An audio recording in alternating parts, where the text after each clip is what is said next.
பாட்டாளி மக்கள் கட்சியினுடைய செயல் தலைவராக தற்போது இருந்து கொண்டிருக்கின்ற திரு அன்புமணி ராமதாஸ் அவர்கள் தன்னுடைய தந்தையின் குரலுக்கு எதிர்ப்பு தெரிவித்து பாட்டாளி மக்கள் கட்சியினுடைய பொதுக்குழுவில் தேர்ந்தெடுக்கப்பட்டவர்தான் தலைவர்.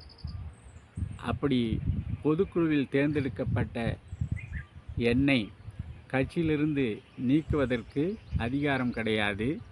நான் தான் மற்றவர்களை நீக்குவதற்கு அதிகாரம் உண்டு. எங்கு சென்றாலும் கையெழுத்திடுவதற்கு நான் தான் பொறுப்பு.